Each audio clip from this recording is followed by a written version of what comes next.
Le film commence en 1914 avec le jeune Dietrich qui se moque de son frère aîné Walter, prétendant qu'il est trop rapide et invisible. Walter le poursuit dans leur villa. Soudain, la scène se déplace en 1945, où Dietrich, désormais prisonnier, tient une Bible à l'intérieur d'un minibus avec d'autres prisonniers. Des soldats nazis arrêtent soudain le véhicule tandis que des explosions se produisent à proximité. Dietrich se souvient de 1918, où Walter, vêtu d'un uniforme militaire, charge ses affaires sous le regard de la famille. Walter salue tous les membres de la famille et serre Dietrich dans ses bras avant de partir. Dietrich court derrière la voiture, le suppliant de rester. Walter, les larmes aux yeux, reste silencieux. En 1945, Dietrich sort du minibus et aperçoit des restes humains éparpillés sur le bord de la route. La police continue de transporter les prisonniers vers la prison. Dans sa cellule, Dietrich sort un livre et écrit les mots qu'il voit griffonnés sur les murs. Plus tard, en 1935, Dietrich assiste à un séminaire à New York. Un professeur donne une conférence sur les mêmes mots que ceux qu'il a vus en prison. Dietrich chuchote à son ami Frank à quel point le cours est ennuyeux. Frank sourit, mais le professeur les remarque. Il rappelle Dietrich devant la classe et Dietrich s'excuse bruyamment avant de poursuivre le cours. Après le cours, Dietrich et Frank quittent la classe en continuant à parler de l'ennui de la leçon. Frank propose d'aller dans un endroit passionnant, ce que Dietrich accepte. Lorsqu'ils arrivent, il fait déjà nuit. Ils entrent et Dietrich est stupéfait par ce qu'il voit.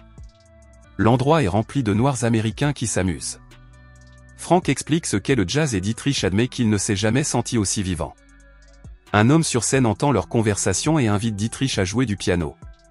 Sans hésiter, Dietrich se joint à lui. Les musiciens jouent leur musique et le public s'amuse. Plus tard, Dietrich et Frank retournent voir leurs collègues du syndicat. Dietrich se vante de son amour pour New York et dit qu'il n'a jamais été dans un endroit comme celui-ci. Un pasteur plus âgé dit à Frank d'emmener Dietrich et de lui montrer l'autre côté de New York. Le lendemain soir, Dietrich et Frank marchent dans une rue sombre et s'arrêtent devant un hôtel. Frank dit à Dietrich de réserver une chambre pour la nuit et attend à l'extérieur.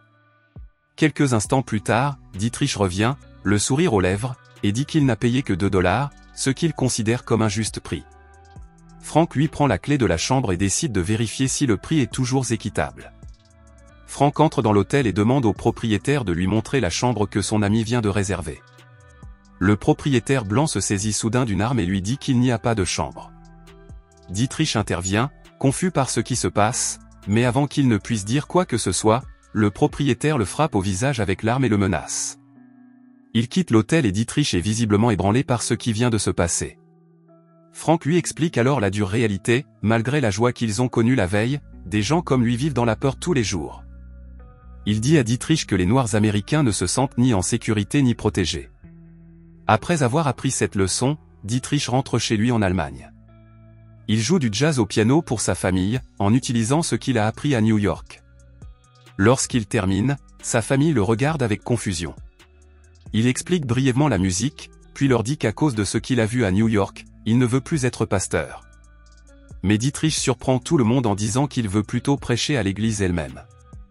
Ces paroles font rire tout le monde. Le père change de sujet et parle de politique, disant que les nazis prennent le pouvoir beaucoup plus vite que prévu. Plusieurs années passent. Dietrich et son compagnon niais assistent à un séminaire au cours duquel un pasteur prend la parole et prêche haut et fort les bonnes actions des nazis. Toute la foule applaudit à la fin de chaque discours, sauf Dietrich. Ayant assez entendu, Dietrich se lève et quitte la salle d'un air furieux. En sortant, Niais le suit, dérangeant les gens qui se trouvent à proximité. Dehors, Niais lui demande pourquoi il fait une scène et attire l'attention sur lui. Dietrich répond qu'un homme, Hitler, qui ne semble pas être un bon dirigeant, est loué dans la maison de Dieu. Niais dit que Dietrich exagère. Ils finissent par se séparer et Dietrich rentre chez lui. Quelques semaines plus tard, alors qu'il se promène dans la rue avec son père, Dietrich lui demande s'il doit être courageux dans toutes les situations. Son père l'écoute et lui dit qu'il lui donnera des conseils le moment venu. Entre-temps, à l'église Kaiser Wilhelm, où Dietrich est invité à prêcher un matin, il se tient nerveusement dans les coulisses. L'évêque principal le remarque et lui offre des paroles de réconfort, sentant qu'il a peur de se tenir devant une foule. Le moment venu, Dietrich monte sur l'estrade. Il commence son sermon par un verset biblique porteur d'un message fort et critique. Ces paroles attirent immédiatement l'attention de tous. Au fur et à mesure qu'il avance, il précise à qui il s'adresse. Les généraux et les soldats nazis présents dans l'auditoire le regardent fixement. Ils finissent par se lever et partir avant qu'il n'ait terminé. Après le sermon, Dietrich s'arrête à l'entrée de l'église pour saluer les invités. À sa grande surprise, de nombreux participants le remercient, affirmant que c'est la première fois depuis longtemps qu'ils entendent la vérité de la part de l'église. Dans le bureau de l'évêque, celui-ci explique qu'il veut envoyer Dietrich en Angleterre pour répandre la vérité dans le monde. Dietrich accepte. Arrivé en Angleterre, il rencontre les évêques locaux et leur apprend que les nazis ont infiltré l'église. Il leur explique que les juifs ne sont plus en sécurité dans leur propre pays et que même les enfants de l'école du dimanche sont recrutés dans les camps nazis. Dans un premier temps, les évêques refusent d'intervenir, affirmant qu'il s'agit d'un problème qui concerne l'Allemagne et non le monde. Cependant, un évêque prend la défense de Dietrich et convainc les autres d'agir. Dietrich expose alors le message qu'ils publieront dans la presse pour informer le monde. Après avoir accompli sa mission, Dietrich retourne en Allemagne. Dès son arrivée, un groupe d'hommes s'approche de lui et lui demande s'il est Dietrich Bonhoeffer. Avant qu'il ne puisse réagir, ils l'attrapent, l'entraînent dans leur voiture et s'en vont. Lorsque la voiture s'arrête, Dietrich regarde autour de lui, confus, et voit Nié debout devant lui. Nié admet que c'est lui qui l'a enlevé à l'aéroport. Il demande pardon à Dietrich de ne pas l'avoir cru plus tôt. Il réalise maintenant à quel point il a été stupide, compte tenu de l'état actuel de l'église. Nié annonce à Dietrich qu'il a réuni plus de 23 étudiants pour leur enseigner le vrai Dieu qu'ils méritent de connaître. Il leur a également trouvé un bon professeur.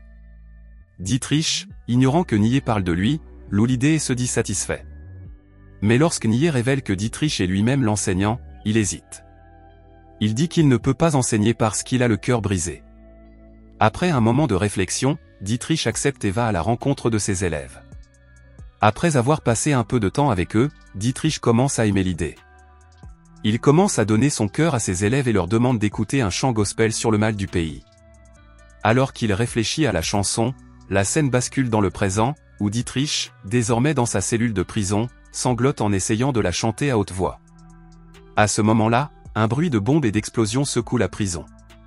L'impact détruit une partie du bâtiment, permettant aux prisonniers de s'échapper, y compris Dietrich. Alors qu'ils se précipitent tous à l'extérieur, Dietrich leur dit de ne pas bouger lorsqu'ils voient les gardes pointer leurs armes sur eux. Le film montre Dietrich lisant un magazine avec ses élèves sur la cruauté des nazis. Il décide de retourner à Berlin. Cependant, les rues étant occupées par des soldats, lui et ses étudiants n'ont d'autre choix que de se déplacer à pied. À leur arrivée, Dietrich voit de la fumée s'élever des ruines de la ville. La destruction l'attriste. Le lendemain matin, il se rend pour la première fois à l'église de Nié. Les généraux et les soldats nazis le regardent fixement et partent en silence. Le soir, le général nazi se présente à la maison de Nié pour le chercher alors que tout le monde est rassemblé à l'intérieur. Nié, déjà préparé à ce moment, ouvre la porte. Le général donne soudain un coup de poing dans l'estomac de Dietrich, puis ordonne à ses hommes de brûler toute la maison. Plus tard, Dietrich réveille le mari de sa sœur, Hans, et lui dit qu'ils doivent parler. Ils se réunissent dans le salon pour trouver un moyen de sauver les gens. Les élèves de Dietrich tentent de le convaincre de ne pas suivre le plan, arguant que cela va à l'encontre de leur foi. Cependant, Dietrich est d'accord avec l'idée de Hans d'assassiner Hitler et de mettre fin à la souffrance. Hans explique à Dietrich que pour y parvenir, il doit faire semblant de rejoindre les nazis. Il explique que pour frapper, il faut être proche de l'ennemi. Dietrich hésite, mais finit par accepter. Cependant, le général ne lui fait pas entièrement confiance. Pour tester sa loyauté, il ordonne à Dietrich de transporter les prisonniers juifs en Suède et de répandre de fausses affirmations selon lesquelles ils sont bien traités, rejetant les rapports de la presse comme des mensonges. Dietrich accepte, mais lorsqu'ils atteignent la frontière suédoise, il soudoie secrètement des soldats suédois et libère 7 juifs.